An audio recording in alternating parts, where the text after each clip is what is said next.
So right after 18 months, did we retain the talent? And if we retain the participant, have they made a move internally? And if they made a move, is it a lateral move? Is it a promotion? And this is the aha that I mentioned.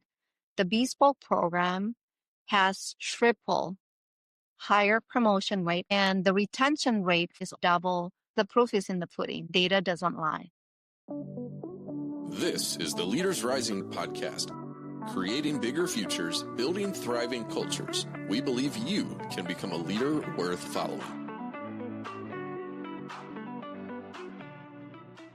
Well, before we dive into today's conversation, it's back to school season on both coasts and in between. Jim's on the West Coast. I'm on the East. Astrid's halfway in between. You know, in the business world, we often look to January 1st for a fresh, clean start. But what does back to school season look like for each of you, Jim and Astrid? My oldest is actually starting college, first day today. So I'm very excited for him. His class starts at 7:30. I hope he was able to wake up. And my youngest is starting high school. So really exciting times for both kiddos. Yeah, for me, it's been great to like get back into school and have a predictable schedule. I think that's the important part. There's a part of me that's sad as well. I think part of it is because I grew up where I had 3 months of summer break, and then my daughter only gets 2 months of summer break. And so I feel like there's a month of time that I had to kind of spend together that like disappeared out of nowhere. But it's great to have predictable schedules again so that we can get into rhythm, we can get into consistency.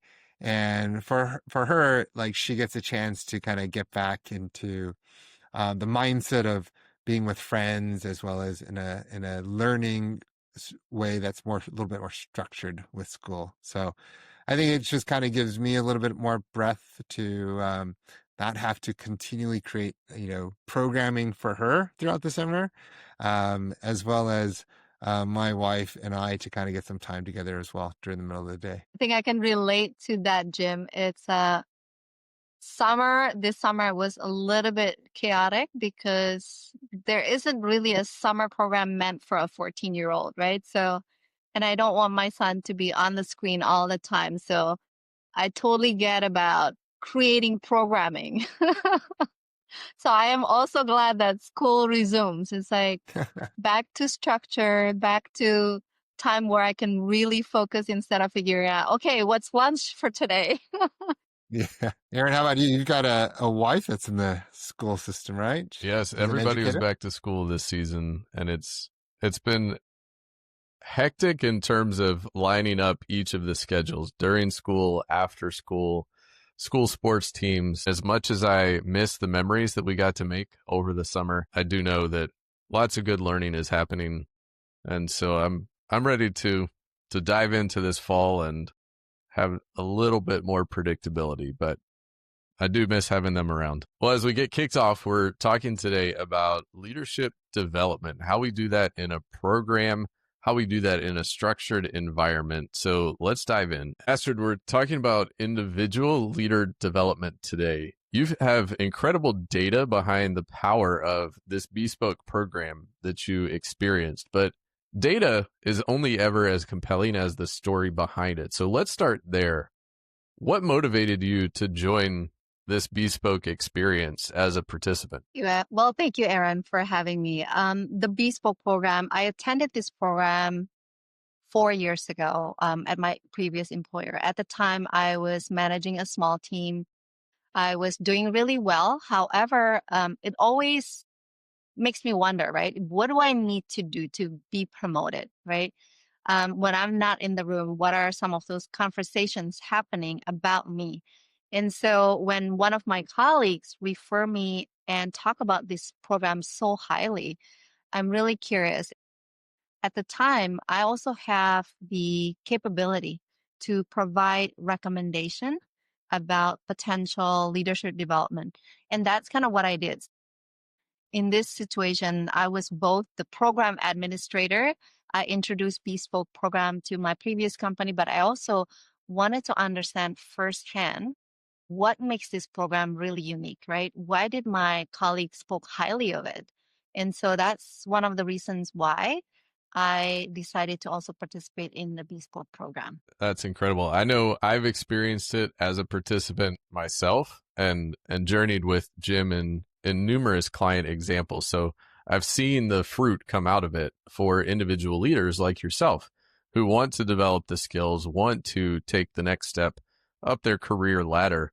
What would you say were one or two key takeaways for you and growth areas that you walked away with? To me, this is actually one thing that my direct manager noticed also. After taking the program for a few weeks, I definitely have more awareness about how I am showing up, right? How I'm showing up for myself, how I'm showing up for my team. And my direct manager notices that and made a comment. So a couple of things that is a huge takeaway from me is really understanding my childhood upbringing and how that is really influencing how I show up as a leader in corporate America. And I think talking more on the cultural level, right? That is something that really became an aha moment. The second lesson that I learned from the Bespoke program is about the 5 voices, really distinguishing what are my primary voices, but then also what are my fourth and fifth voices and how I essentially blend and pull certain voices in different situations. So I'm learning all of that in this Peaceful program, and I think it's very useful in getting to know myself better. Give us a peek inside your experience. We all, when we think of leadership development programs, probably picture in our mind some program that we were part of. But what did this practically look like for you and the other leaders in your organization? So if you are familiar with these 5 voices, there are 5 different voices, and my top 3 voices are I'm a connector, creative, and also pioneer. And so I knew that I'm very good at building relationship, but I don't really realize, right, until I was introduced to this framework about that concept of connector. But then also knowing my second and my third voice, creative and pioneer, like when I went through the assessments, I didn't see myself as somebody who's creative. And through the coaching with Jim, he explained is that Astrid, what you might think of creative is doesn't always mean like, oh, you're an artist who creates music or like a painter, right? It's creative and in a different sense. And so the program really helped me understand like what is those really unique voices means and how is that perhaps helping me or hindering me currently because I don't know how to really leverage those voices in specific situation to help me show up as a stronger leader, right? And so the coaching program really helped me truly understand my voices, but then also when to pull like the guardian voice. That's my fourth voice, right? Oftentimes there are specific situations where my guardian voice is stronger because especially when I'm facing situation where there's a lot of ambiguity, I think that guardian voice come out more, right? Because I want to know, I want to protect myself. So this program absolutely really changed my perspective in really understanding myself, but then also understanding the voices of the people around me and how I can work better with those people, knowing kind of their primary voices. The insights are incredible. And like I said, having walked with Jim and clients through these kinds of experiences, it's so exciting to see the growth on an individual level because we know it's the growth on an individual level that can change the culture and workplace experience in an organization. Jim, you've very intentionally created this program, rolled it out to a number of clients. What prompted you to develop this experience and deliver it in this way? I've seen a lot of programs out there and been through a lot myself, and found that it was really hard for people to feel like they can go through an experience and make it personal. And for my whole career, before I went into the field of training and leadership development, as a leader, my whole mode of um, operandum was just, how do I get my team to be able to take more ownership so that we can do more? Because I felt as though my job to build a company was to take the people that I have on my team and to bring out their best. And if I brought their best out, then it allowed me to continue to grow my role and develop the company into new products and services that we wanted to do. And so my greatest limitation was not necessarily me, but my responsibility and the ability to be able to grow the people on my team so they could reach their full potential, which allows me to unlock my potential and the company's potential as well. And I realized it wasn't necessarily their fault for not being able to learn something. It was more so, did I create a pathway that not only could they see something and know something, but have a safe place to practice and experience in a way that could be applicable, as well as it could be profitable for the company to be able to leverage that performance in a way that offers more growth. I would tell my employees that your limitation in your career is up to you. And if you can perform the best you can, then I could always leverage your capabilities and abilities into new products and services that our company can offer. And if it ever got to the point that I couldn't find clients or I couldn't offer the products and services that you wanted to be able to do, then that was my fault.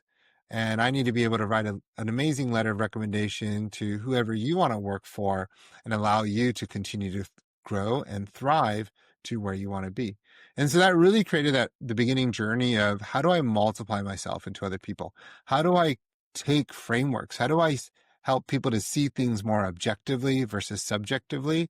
And this is where the 5 voices helps us to see our own personal biases, our own skews, and allow us to set expectations and have communication in a way that allows it to be a lot more neutral and more objective.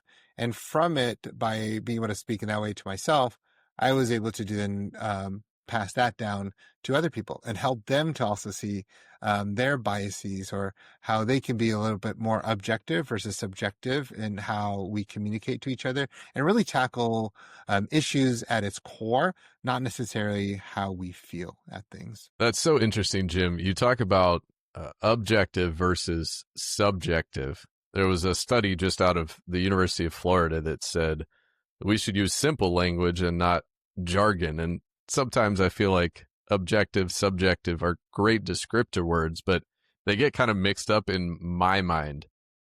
Walk us through an example where someone's mindset or frame of reference shifted, maybe in understanding their voice from subjective to objective.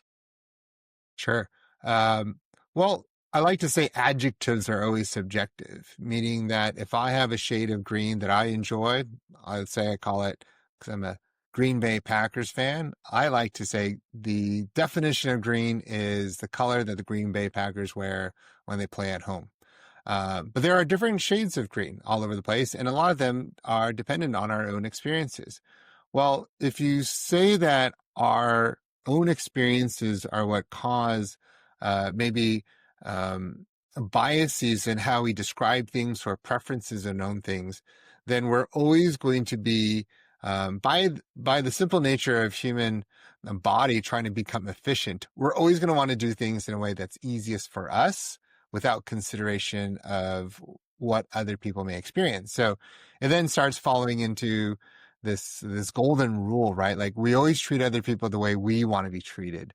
And realistically, I think the intent of it is to really mean that we should treat others the way they want to be treated, so that they would treat us the way we want to be treated, in a way, right? And so when you look at the 5 voices, what it really does is helps other people to understand, where do they tend to shade when it comes to whether you're somebody that tends to care about more the granular details, or do you care about the big picture and things? Or are you someone that tends to think with other people's feelings in mind, or do you tend to consider outcome more? And between those different four paradigms of examples, like, you can't do both exactly at the same time. So there is a preference. There's a shading that one of us may naturally gear towards. And so when I try to create, let's say, the best answer, or I'm trying to provide somebody the best experience, it will always tend to shade in what would be best for me. And even though my intentions for other people are always at its best, unfortunately, people may experience the worst. And if I catch them at the wrong time, they may actually negatively connotate that my intentions were for malice, not necessarily for good. And so knowing that tends to be one of those unconscious things that we can't help but doing, like the importance for us to frame things in a way that's more objective. And as Astrid shared, like, for her to realize her guardian voice was very low, it meant that she has self-awareness that when she thinks about solutions, it's not going to be so much about minimizing risk for an outcome in the present oriented, but her tendency will be to maximize opportunity for the benefit of others in that way. And so when you see things from that bias, as a leader, for me, I can't help but to always appreciate what Astrid is doing, even though it may create more work for me. Her intent was always for. In the show notes, we'll link to an article in our learning center, in a world full of assessments, why we use the 5 voices. And I think it unpacks even further what you've just described, Jim. It gives us a clear language that it's not something that we dislike or like, but we can see our communication styles and tendencies more explicitly. We can see them clearer, simpler, and plainer, which allows us to build influence, become better leaders, and have the incredible outcomes that Astrid has described in her own world after experiencing this program. So, Astrid, we've heard about your experience. We've heard about Jim's motivation behind the program. Take us through the data. What proved the value of this program? In any companies, right? You have to have the data. You have to be able to prove the ROI so that any initiative can be sustainable. And so this is what I did. I took on partnership internally with a couple of different areas within HR, so people analytics, but then also the L&D operations team, because I don't have some of the capability or access to the data, but I want to prove, right? This is the ROI. And so one of the measurement that I created in collaboration with HR L&D ops team is actually that post-program survey. It's really crucial. Essentially, the data from that survey feeds into like a bigger dashboard called net impact score. So if you think about it, you know, when you are attending any events or program, right, they usually ask like, oh, would you recommend this program to a colleague, right? So that becomes the net promoter score. We also want to understand what is the learning application from this program into their professional life. So we were measuring that. We also want to understand the overall quality of the program. And so all of that raw data feeds into the net impact score. So when I look at and comparing the Bespoke program net impact score compared to other leadership development program, the result is just really phenomenal. It has a very high score, but then one thing that was really more of an aha, and for a lot of leader, essentially, it's really that this partnership that I built with people analytics, and we built what we called career mobility tracker. So what that is that any leadership development program, once participant completed that, people analytics come in to track 18 months later, right? So right after 18 months, they go in, did we retain the talent, right? Because oftentimes when you develop talent, they learn and they might leave the company. And if we retain the participant, have they made a move internally, right? And if they made a move, Is it a lateral move? Is it a promotion? And this is the aha that I mentioned. The Bespoke program has triple higher promotion rate compared to some of the other highly reputable LDP that's out there. And the retention rate for folks that went through the Bespoke program is also double the size, double the retention rate. So this is really kind of the ROI that I was able to bring into my leadership to get the buy-in to bring Bespoke as an evergreen leadership development program, because the proof is in the pudding, right? Data doesn't lie. So it does take time because, like I mentioned, you have to measure it 18 months after the program, but you also need that 18 months to really allow time for whatever concept participants are learning to be able to practice that, right? So hence the 18 months. But that's really a great way to partner with internal team to really showcase the return on investment. Jim, what's your impression as you, again, hear these statistics related to the success of the program? Yeah, I'd like to say I did it on the first shot, but it's not necessarily the case.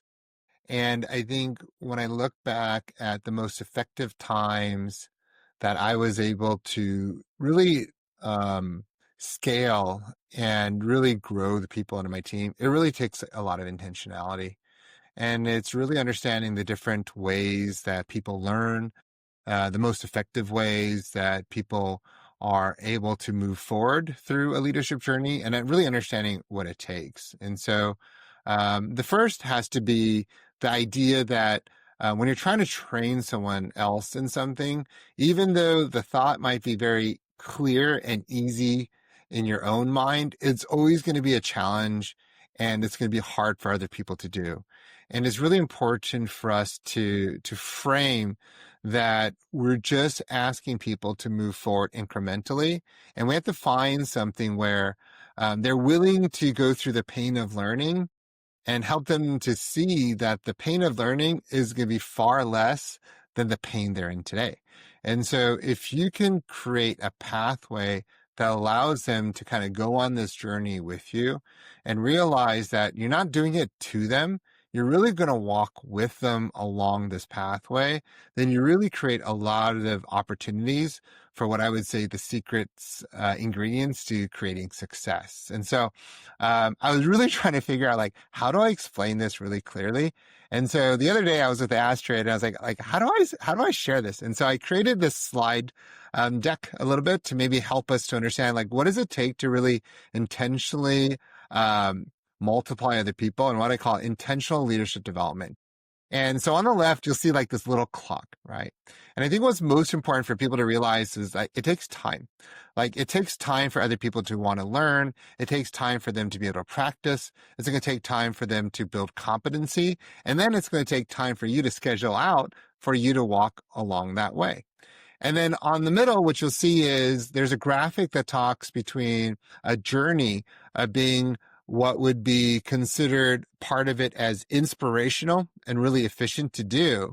And then on the flip side, when it really comes to like transforming people and allow people to have access to that skill, then it really takes a lot of time for them to do and commit in that area. So what I've done is, like, how do I take different methodologies of learning and really to I say maximize that experience for other people to come along the way. So the first thing I ask people to do is consider, like, what is it that you're going through right now that may be very challenging for you?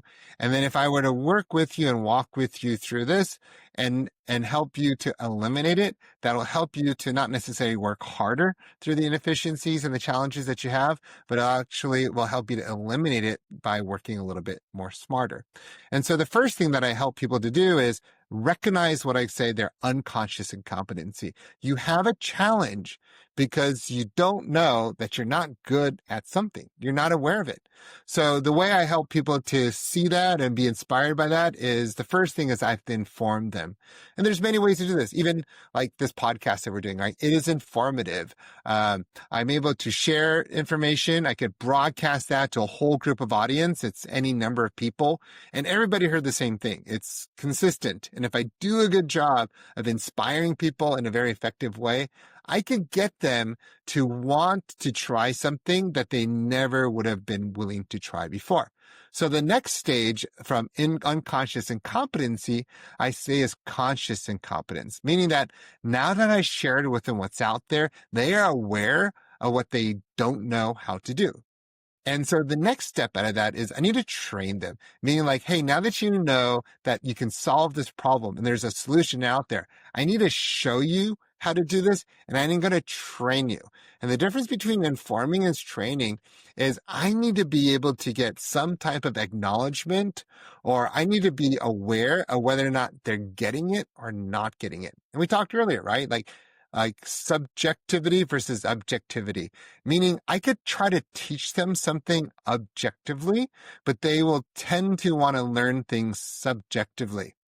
And that's very important for us to realize, because the best teachers in the world will always tend to share things in a way that other people will take subjectively.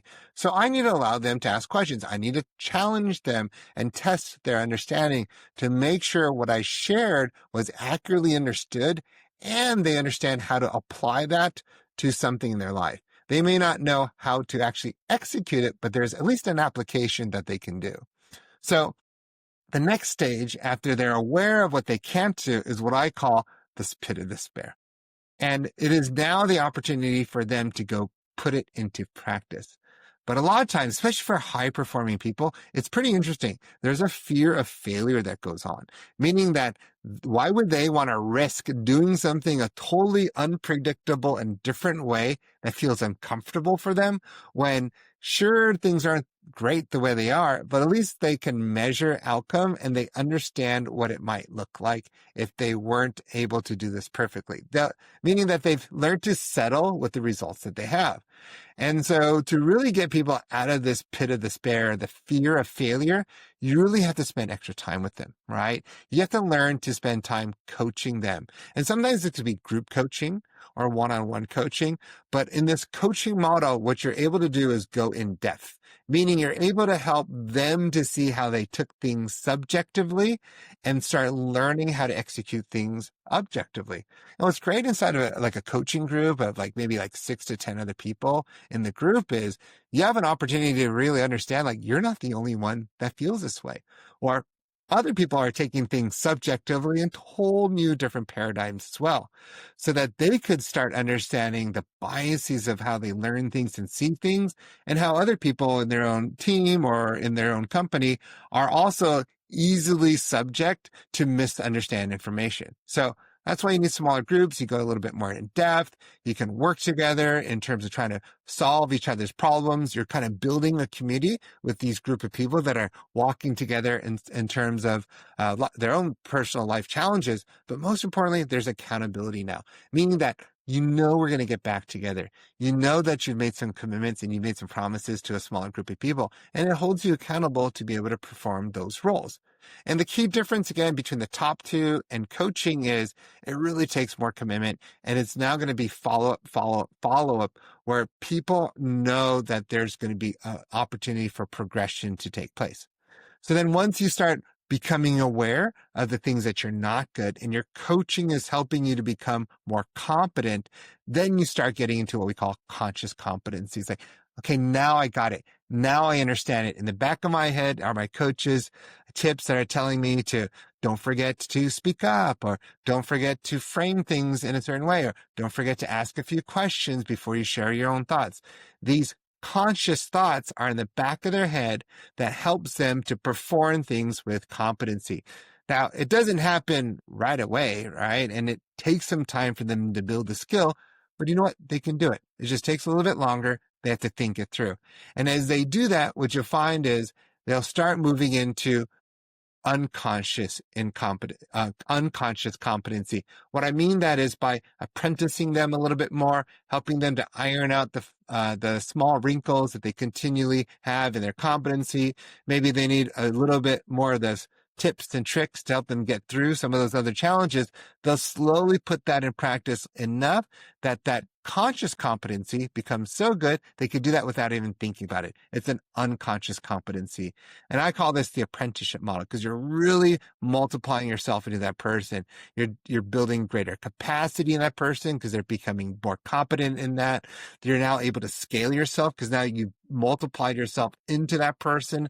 That person also learned an objective framework on that skill, and they can now build that skill into other people. And you've really grown influence in that person because through this process, not only do they trust you with something that they're walking through, but you also trust them because you know how competent they are in performing the tasks.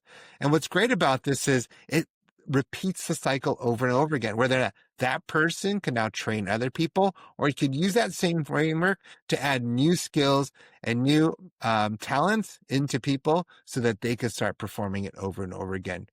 And what I realized is, like, when you do this well, it really creates an opportunity for people to feel like in the most times of uncomfortableness, they could become more comfortable. And, Astrid asked me the question, like, why are some of these arrows red and why are some of these green? I think when you look at the red arrows, that's when most accidents happen. Like, people don't know what they're doing. It's unconscious behavior. And even unconscious competency for those that are not intentional in multiplying that to others. Like, how many managers get really frustrated at other people because they're so good at something, but it seems like it's so hard for other people to get? Well, they have to understand that's an unconscious competency, and they have to learn to put that into a growth opportunity, which is green, and that they can consciously be competent in what they're doing. So they're aware of the skills and put that in the ability for other people that are unconsciously competent to learn those skills as well. So, Aaron, if I look back and say, like, what is it that I'm doing that's really moving people along and giving us these phenomenal numbers that Astrid had an opportunity to measure us on, is really being intentional and making sure that every step of the way is done in a manner that allows people to become really transformative through an inspirational experience. Jim, when you think about unconscious incompetency, I want to go back to something Astrid said a little while ago and see if you can give us a little color commentary around her experience. She commented that the guardian voice was not one of her strengths. So where does that fit into this process, and how does a participant in the program walk through in a way that identifies this and begins to work on strengthening what has not previously been a strength? Sure. What's interesting is a lot of people, like, she talked about her creative voice. She thought it was a lot lower.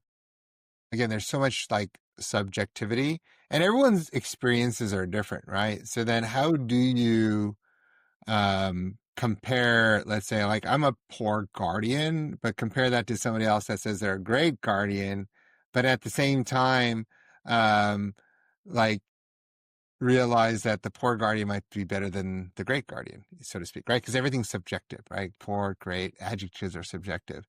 And so what's really important is to then take and walk with the participant through understanding all five voices and where they relate according to them. So for Astrid, it's like, okay, let's take a look at these five voices. How do you rank them? And then for her to see that, wow, this is on the bottom half of me, then it must be at least an incompetency. And so the question is this an unconscious incompetency, meaning like you forget that you're bad at this? Or is this a conscious incompetency, meaning like you're bad at it, so you intentionally tend to stay away from it? Whereas the previous one, you tend to engage in it, and then you forget how much you hated it, but then now you're on the hook to get things done. So the only way you can really compare the actual competency level of anybody in a skill, you really can't compare them directly across from each other, but you could always make it subjective to themselves and then talk about it in an objective way to say that, wow, this is a conscious incompetency of mine or an unconscious incompetency of mine. Because as a manager, then I can understand why do they have challenges in doing something, or if they say this is a unconscious incompetency or a conscious incompetency in their part, but I think they're doing really well, I want to know what is their conscious competency or their unconscious competency, and start really indexing on those a little bit more to make sure, number one, I'm not fatiguing out my participant in skill sets that I think they're great at, and so therefore they most enjoy, but also drain them so much that they're really doing stuff that really takes a lot of energy. But I want to balance that out to things that they really enjoy at work, which will help me to not only have longevity in terms of the role that they have, but also it's really where the growth opportunity lies for them too. One of my all-time favorite quotes comes from Katie Milkman, who's a researcher at Wharton. And she was quoted in Entrepreneur magazine one time saying that we all hold the misguided belief that everyone thinks the same way we do. And I think at the core, we all think our way is the right way. But having that objective lens to know, how am I naturally seeing things?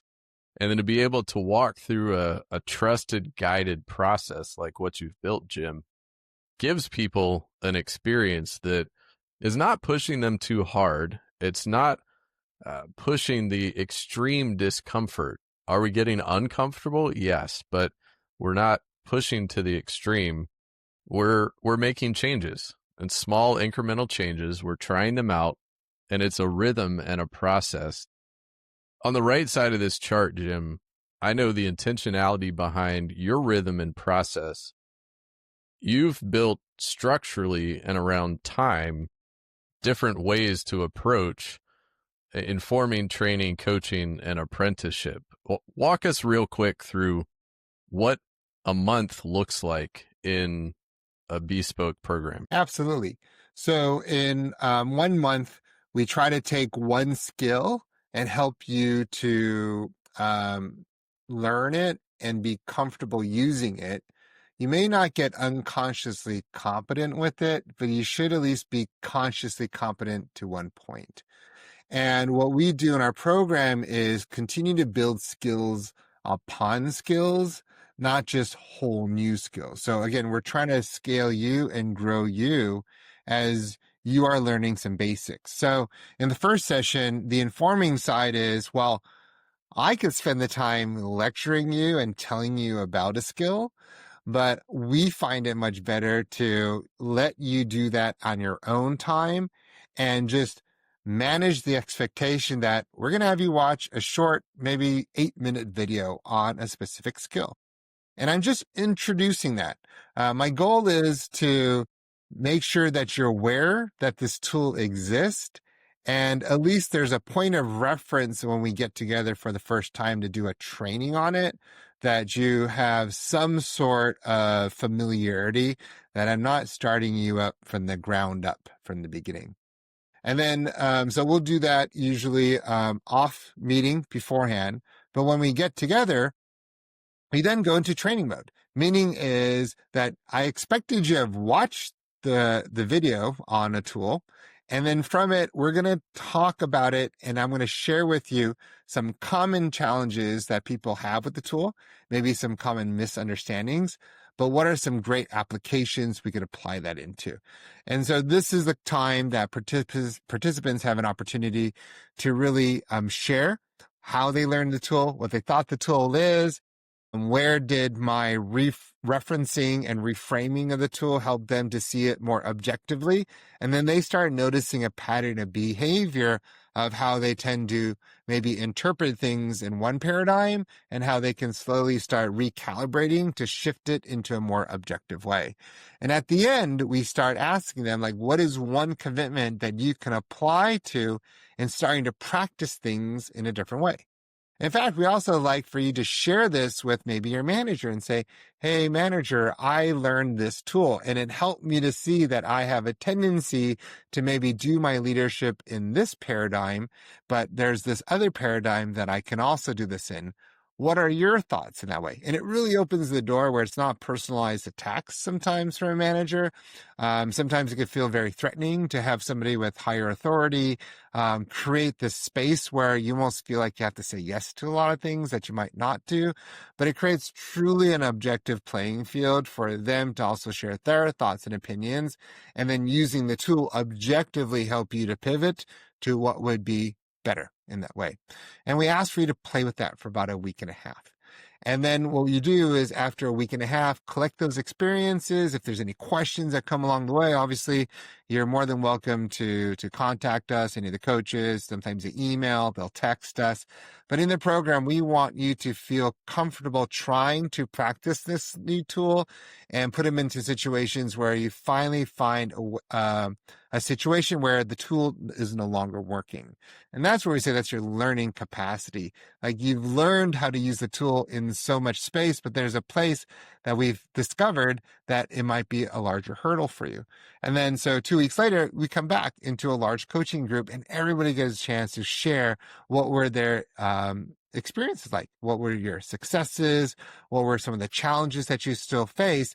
And then together we help understand more about what were the things that you could do a little bit differently. What were the nuances that maybe some of the other people in the group learn that helps them to be better at the tool as they're starting to go from the unconscious incompetency and to conscious incompetency, meaning they're aware of what they can do and can't do. And then from it, we want to challenge them to continue to press further into competency. Like, hey, it's still going to take some time for you to think it through.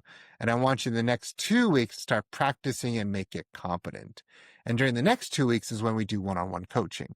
We say, hey, let's move into a little bit more apprenticeship mode, help you to iron out some of those things that you may feel like you're still a little less competent on. What are those burdens that you're still having difficulty trying to get over those hurdles on? And as a coach, we're truly walking through them to help them to make sure that they're successful at the end. Sometimes we have to tell them that might be too great of an application for you to apply this to at this point. Let's start on something a little bit more simpler because it's going to help you to see more things about yourself and start training yourself to do things in a way that may be a little bit better and developing you as a leader. And then you can apply it into some greater challenges that you have as well. So that's how we use these four modalities as a part to incrementally grow people along the square. I have a friend who texted me today, earlier this afternoon, from a conference, which is naturally wired to be informing and very exciting, very inspirational. But anybody who's been to a conference knows you walk away with pages and pages of notes, and you're often left missing the application. And you think, oh, that was so good. Now I need to spend some time and make a plan.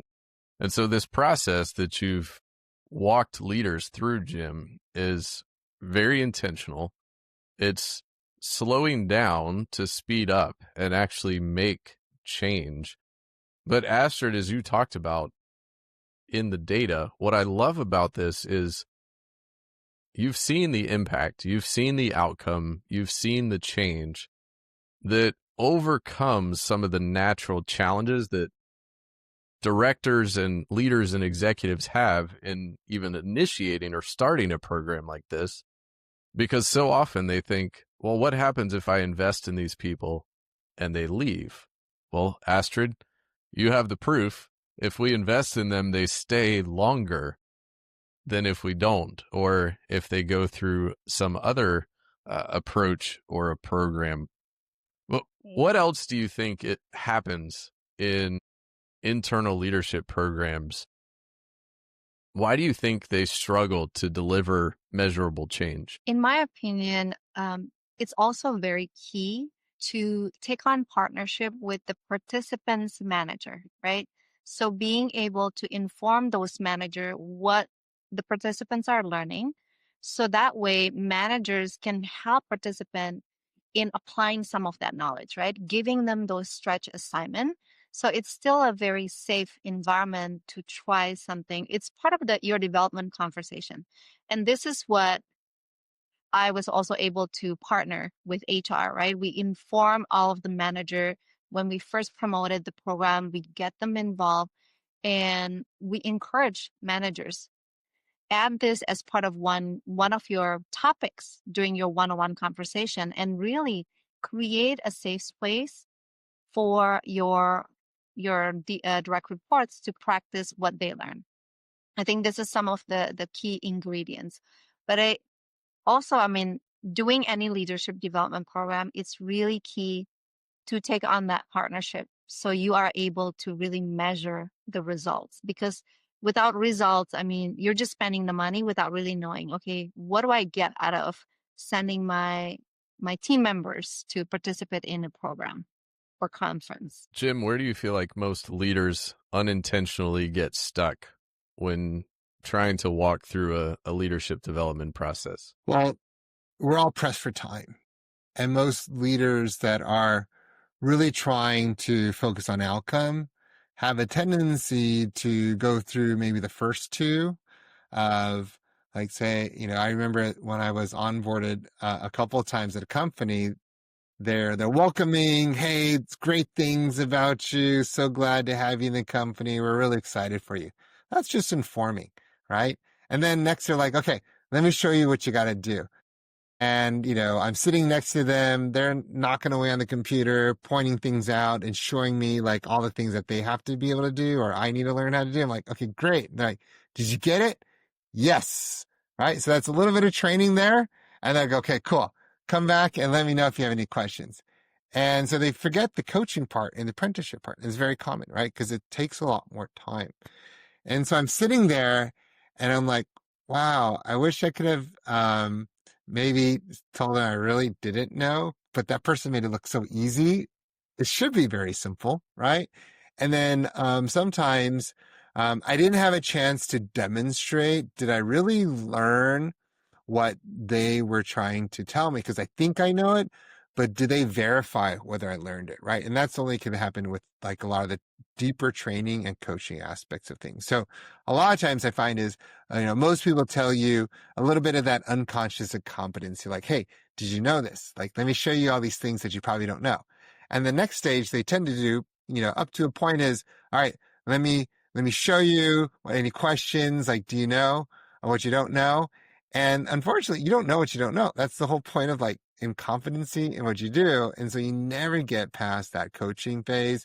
And sometimes it feels like you're set up to fail. It's very true that all of us approach situations. We tend to do it on autopilot because of the fourth side, the unconscious competence. We just don't know how we're doing it and how good we are at doing it.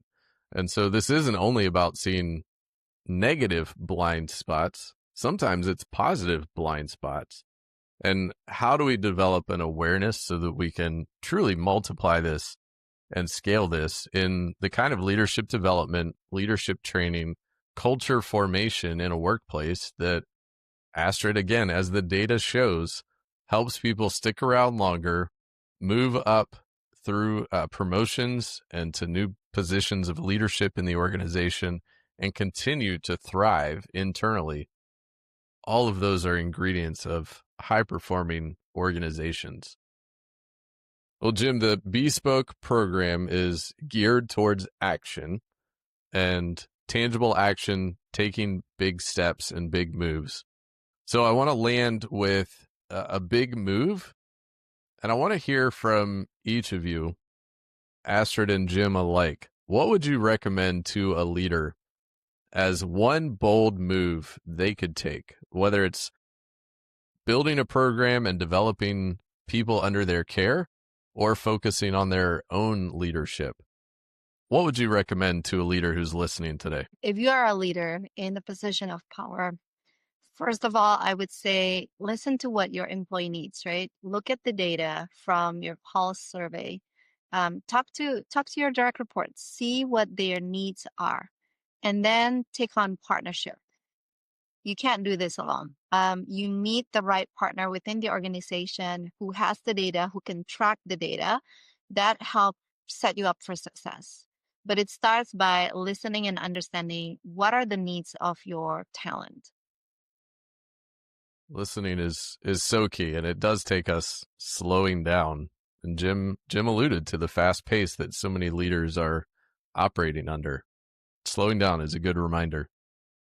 Jim, what comes to mind for you? I think what's most important for leaders to realize is they're great at what they do, but a lot of times it might not be leadership development or developing the people underneath them.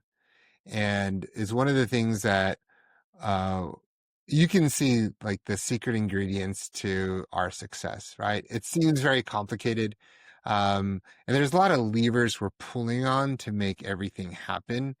And that doesn't happen by accident. And this is a process that I've been curating for the past 10 years. And it's one of those things that I can't underscore how important it is to be able to have these elements, to be able for you to create an ROI in every experience of the people that you lead. And so if you really want an ROI, then what's most important is you're investing it in the right spaces and the right times for the people to be able to respond. And so take the time to have someone like ourselves to be able to come alongside with you. You tell us what you see. What are the skill sets that you're trying to transfer? What's important for you to be able to do? And allow us to maybe curate a program that, we can co-author together. And we don't have to be the one that executes it every single time, but allow us to teach you what are the best ways that your team can flourish and learn. And they would feel very valued by the time that you spend to be able to put something more intentionally. And then from it, you're more than happy to take over and take the wheel and continue that process. But I think what I would love people, especially leaders, to do is like, again, don't marginalize what it really takes to transform people. Because a lot of times, most of us just inform, but we really need to transform people in order for them to be able to do the work that we want. From informing to transforming. That's a pretty good way to wrap up. We'll drop links in the show notes. Jim, through our partnership between Bespoke and Leaders Rising, we're hosting these cohorts in a public forum where leaders from different companies are coming together a few times a year. And you're launching them internally in companies all the time. So we'll link to Jim and Bespoke and Astrid. Connect with them on LinkedIn. Follow what they're doing as leaders. They are truly leaders worth following. Thanks to you both for spending some time on today's podcast episode. Thank you, Aaron. It was great being here. Rick.